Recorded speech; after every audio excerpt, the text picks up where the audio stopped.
Hello everyone, here's your history facilitator for the ICSE Standard 10 History-Civics paper, back with you again, and I'm Himangi, and let's continue with our History-Civics portion. We are doing the contemporary world. I have finished my modules on the First World War, and now we are going to continue today with the rise of the dictatorships, okay? So we'll first read from the textbook. So I want all of you all to open a textbook, but before that I'll give you my notes.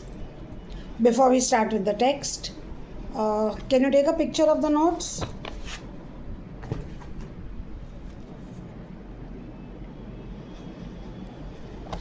Okay.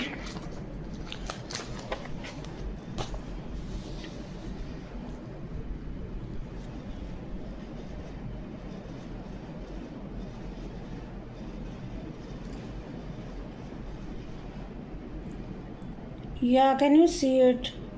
Yes, I can. Okay, so let's start with the rise of dictatorships. We have seen the result of the First World War, and we saw that the League of Nations has failed. Okay, so what happened actually, that the economic and the political conditions after the World War I, okay, it gave way for rise of dictatorship in Italy and Germany especially, and there was totalitarian rules over there. That means there were dictators over there, and they took different names, okay, and different names were in Italy it was called by a different name, in Germany by a different name, in Russia by a different name, in Spain by a different name. And what happened, let's see, we'll go through the notes. Okay, let's start. The unsettled economic and political conditions after World War I gave way for dictatorships in Italy and Germany. These totalitarian dictatorships were similar in their outlook as far as their citizens were concerned, and they took different names in Russia, Italy, Spain, and Germany. But their outlook towards the citizens was the same. They felt that the citizens should not have any power, and all the power should be with one person, with one leader, a dictator, and everybody should follow him. And he should be a very strong person. Okay, so in 1923, Italy became a fascist country under Benito Mussolini. And in 1923, Germany became a Nazi country under Adolf Hitler. Okay, Nazi, I've given you the full form of Nazi. It is National Social Party. Short form was Nazi. Okay, now there was an Italian word called fascio, okay, which means union or league. And the Latin word fasces also refers to an ancient symbol of power. The fasces is a bundle of sticks. Your book has got that picture, and please open your books to that page and see that picture. Okay, this is the symbol of the fasces. It's a bundle of sticks which was tied. So we have a bundle of sticks. Where is it gone? The fasces is a bundle of sticks bound to an axe, which was carried by the Roman consuls, and it depicted authority. So the axe depicted authority. It was carried by the Roman consuls. Okay, so people in power, people with authority. And fascism thus means autocracy, where the power of the state is vested in one man only, and it is obligatory for everyone, all others, to obey him. Okay, so this is the meaning of the word. Now, why I have given you this in my notes is because you are asked questions on this. And this picture, you must remember, sometimes it comes for your picture composition. For your picture question. Okay, now causes for the rise of fascism. First one was the Treaty of Versailles. Italy had joined the Allies to get territories of Turkey and Germany, but it got only South Tyrol and Trentino. Okay, it got only these two places. It never got anything from Turkey and nothing from Germany at all. Then there was an economic crisis. Now, what was this economic crisis? There was a heavy loss of property. We are looking at Italy, okay. There was a heavy loss of life and property, unemployed soldiers, shortage of food grains, trade and commerce were totally ruined due to large-scale unemployment. And middle classes complained of heavy taxation. Then there was political instability. Democracy was introduced in Italy for the first time in 1919. but the elections failed to give a clear majority. So no particular party got a clear majority. As a result of which there were 6 coalition governments which were formed from the years 1919 to 1922. Okay, so they formed 6 coalition governments. And these 6 coalition governments, there was no continuity in their policy. So one coalition said something else, the other coalition said something else, so there was no continuity. As a result of which they were unable to deal with the problems of unemployment, strikes and riots. Under the leadership of Mussolini, the fascists exploited this situation completely and fully, and that is how they rose to power. Then what else happened? There was a class conflict. What are we doing? We are doing the causes for the rise of fascism. Why did the fascist company come to power? Why did they come to power? So the first one was the dissatisfaction with Treaty of Versailles, then the economic crisis which we have seen, political instability, then came the class conflicts. The workers were agitated because they wanted higher wages. They said give us more. And there was a conflict amongst the workers and the business class, means the industrialists. So they could not decide whether the industrialists should rule Italy and Rome or whether the worker class should rule. So there was a constant conflict between these two. Okay. So there was a conflict as to who should control the government, the aristocracies or the less privileged, who should be in control. Communism was looming large. Everybody was, there was communism prevalent, so that was also looming large. The industrialists were alarmed at the strikes and demonstrations, hence they financed the fascists to stop all the strikes and demonstration and riots and everything, because the industrialists would lose out. So to stop that, they gave money to the fascists, and that is how fascism grew in Italy. Okay. Now, what was the threat of communism? The Russian Revolution had inspired the people and inflamed the atmosphere with revolutionary ideas. Russia had a total different idea, okay, of communism, and they had inflamed the entire atmosphere. The peasants took away the lands from the landlords. The workers took away the factories, and people yearned for a powerful leadership because there was no one powerful leader available. Okay, then we come to the failure of the League of Nations. Now we are going to refer to your textbook. So let's continue with the text. We come to the point of which point am I on? Failure of the League of Nations. Okay. After the First World War, underline, the League of Nations was established to maintain peace in the world and to prevent wars. Close the bracket. Second bracket. It proved weak and failed to achieve its aims. Close the bracket. Third point, it failed to check the rise of dictatorship. Close the bracket. Had it acted well in time, the ambitious plans of Mussolini and Hitler would not have materialized. Okay, so you have 3 points over here. Now the leadership, this entire paragraph is important. The leadership provided by Mussolini. Mussolini played an important role in the history of Italy. He had a charismatic personality. Underline the word charismatic personality.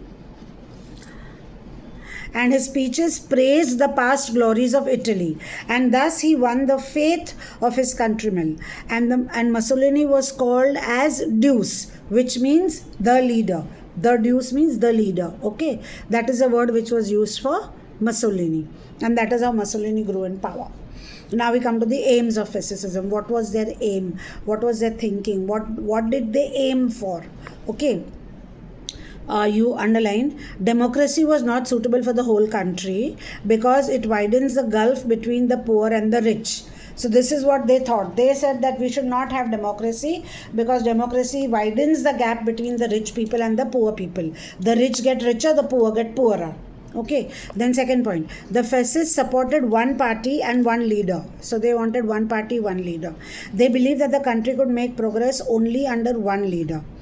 Okay, so you close the bracket over there. That is the second point. Third point, come to the third point. Fascists favored equal control over all the sections of the society. They wanted to control the capitalists, the industrialists, the laborers, the landlords, the peasants and the artisans. They wanted to control everybody. The fascists laid stress on nationalism and not on individual institutions. Next point, they believe that the interest of the state must get precedence over the individual interest because an individual gets all the rights from the state. So they believe that the state should get precedence over individual rights. Who believed? The fascists. The fascists regarded quality more important than quantity, and therefore they opposed that form of democracy which equates a nation to the majority. They believed in quality. So they said there should be one person who is the leader, and that one person should be excellent. He should be strong, and all the good qualities should be in that one person rather than have a majority ruling over you in the form of a democracy and where the majority cannot think. So this is their belief. Okay. Then the fascists favored aggressive foreign policy and regarded war as an instrument for furthering their national interests. So these people, they were they had an aggressive nationalist policy, which we saw in the First World War also. I've explained to you, isn't it? And they wanted to expand their territories. Okay, now what I want you all to do is, I want you to turn your textbook to the end of the chapter on page number 142. Okay, where you have the aims of fascism. You can see that little block over there. Yeah, we have the aims of fascism. It's given to you in short. First one, contempt of democracy, hostility to fundamental rights of the people, belief in one party rule, suppression of individual interests for the sake of the state, and belief in aggressive nationalism and imperialism. So if you are asked to write all the aims, you can write this in short, unless of course you have to explain something. Okay. Now, we come to the fascism in Italy. Now, please underline whatever I say to underline, because that is important for you to remember. The rest of it is just for information. Okay. Background. Italy was reunited under Victor Emmanuel II between 1860 and 1870. Now, bracket. At the beginning of the First World War, the country was being ruled by King Victor Emmanuel III, a weak ruler. It lagged behind in the Industrial Revolution and in the race for colonial possessions. However, the Italians were proud of their history, and so they were willing to listen to anyone who talked of reviving their past glory. You have to know this entire thing, okay? From at the beginning of the First World War to the past glory. Then we come to the rise of Mussolini. How did he rise in power? Benito Mussolini started off as a socialist, but he became anti-socialist when he realized that he could get finance from the industrialists. So because the industrialists began to give him money, they began to finance him, because the industrialists wanted to prevent all the riots and strikes and all. They didn't want the industries to stop working. They didn't want locks on their industries. So they were financing Mussolini, the fascists. So Mussolini, though first he was a socialist, he then he became an anti-socialist because he began to get finance from the industrialist. Okay, he formed a different groups which were called as the fascios. Underline the word fascios, meaning groups or bands. So the meaning of fascios is groups or bands, who were used to organize violence against socialists and communists. You have to remember all this, what he formed. He formed groups called as fascios, meaning groups or bands who were used to organize violence against socialists and communists. They wore a black uniform and were known as the black shirts. Okay, all these fascios wore a black uniform and they were called as black shirts. Okay, they adopted the fasces as their symbol, that symbol which we have seen first. Okay. So the fasces as their symbol. These volunteers believed in violence and took over factories, municipalities and police stations. Later on, Mussolini organized them into the fascist party. So you underline till here. You should know this paragraph. Then a conference of the fascist party was held in Naples. It was attended by 40,000 armed volunteers. In this conference, Mussolini announced that if his demands were not fulfilled, he would attack Rome with his volunteers. And what were his demands? That 5 members of the fascist party should be included in the cabinet. New elections should be announced. The government should act firmly on its foreign policy. And what was its foreign policy? Aggression. Get more land. Okay, then the economic reforms to be implemented as early as possible. The existing Italian government turned down these demands and Mussolini decided to march towards Rome. So all his 5 demands were turned down by the then existing Italian government, and so he decided to march to Rome. The government of Italy did not show any signs of resistance. When he marched to Rome, the emperor, he did not show any signs of resistance, but he welcomed him and he talked to him.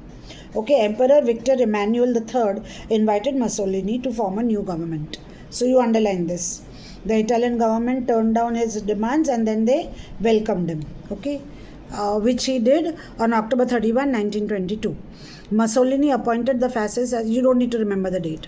Mussolini appointed the fascists as prefects in the provinces of chief offences. All that is not important. Next point important is the takeover of the government by the fascists was followed by a reign of terror. So once he took over, then there was a reign of terror. Though Victor Emmanuel remained the king, Mussolini governed by plain orders or decrees. So he was just a king without any power. Okay. Then you come to the next paragraph. Mussolini used to say, Italy must expand or perish. Please mark this. Italy must expand or perish. He regained the islands of Rhodes, Dodecanese, which was ceded to Greece, as well as the city of Fiume. He turned Albania into a protectorate of Italy. Means a city who would protect Italy. Okay, so a protectorate of Italy. He entered into the commercial and diplomatic treaties with France and Russia. Please underline, he entered into commercial treaties of diplomatic and commercial diplomatic treaties with both, with France also and Russia also. He captured Abyssinia in 1936, and when there was an objection in the League of Nations. Now the League of Nations had said no capturing any property or anything. So when the League of Nations objected that you have done something wrong, what did he do? Italy left the League of Nations. So Italy said, I don't want to be a part, and Italy walked out. After that, Italy's relations with England and France deteriorated and she was drawn towards Germany.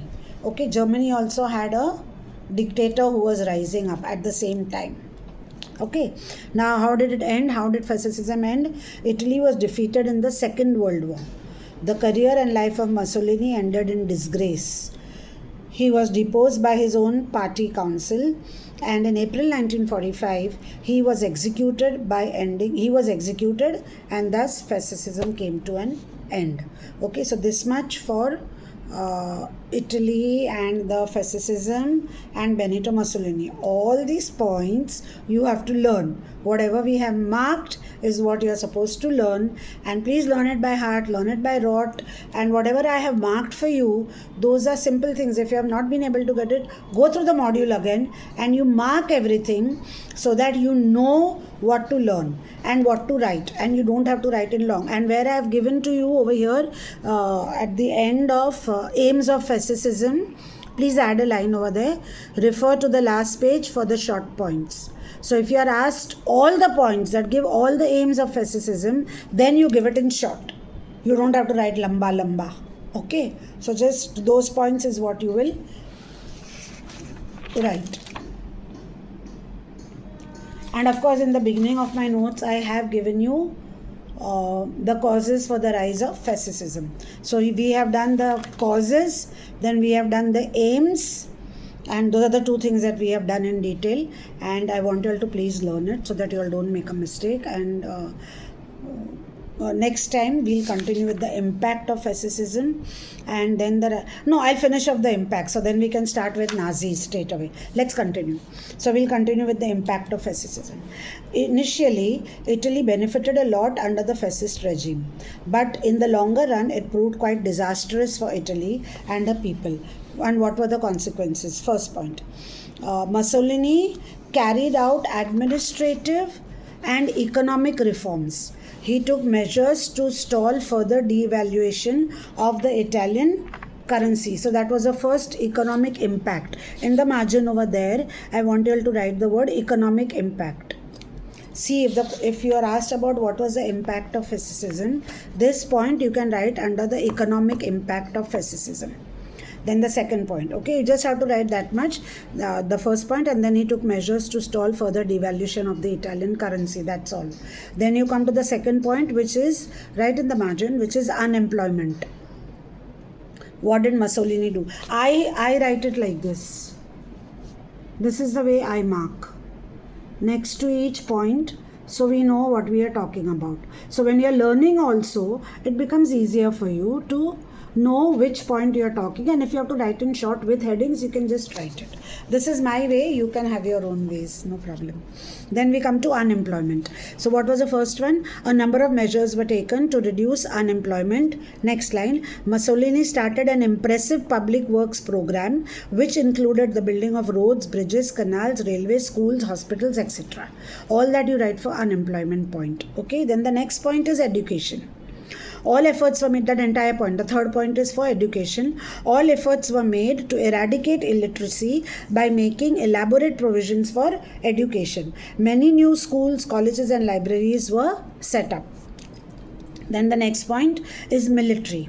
Various steps were taken to increase the military might of the country. Military training was made compulsory, and efforts were made to enhance the naval power of Italy to match with the naval power of France and Germany. You remember France and Germany had very strong naval powers. So he tried to bring that also up. Then this is a very important thing. In the margin you write the treaty with the Pope. He signed a treaty with the Pope. And what was his treaty? A pact which was known as the Treaty of Lateran was made with the Pope by Mussolini in the year 1929. By this pact, the Pope agreed to accept a subordinate position to Mussolini. So the Pope said, okay, we will be subordinate to you, and recognize the Italian government over Rome. In return, the Pope was permitted to keep in his possession the Vatican and St. Peter's Cathedral. So the Pope became the complete power in the Vatican and of St. Peter's Cathedral. Under this pact, the fascist government recognized Roman Catholicism as the state religion. So it was a win-win situation for both of them. Okay, so the state religion became Roman Catholicism. Then I want you to come to the last point, which I have marked as the negative impact of fascism. Besides these positive impacts, there were many negative effects of fascism in Italy. All efforts were made to curb political freedom. After gaining power, Mussolini became a dictator, and he took all the military and civil powers into his own hands. All political parties except the fascists were banned. The system of a jury was also abolished, and special courts were set up where the fascist civilian and military officers were empowered to decide the political cases. Press was censored. The freedom of speech and organizing meeting was also prohibited. Mussolini crushed his opponents brutally. There was no chance of anybody opposing him. Okay, these were the negative impacts. So today what we have seen in the rise of dictatorship is the entire thing connected to Mussolini and fascism. Now you'll learn all this up, and I'll see you all again in my next module, where we'll continue with the Nazis. Okay, so study hard, work well. See you all. Bye.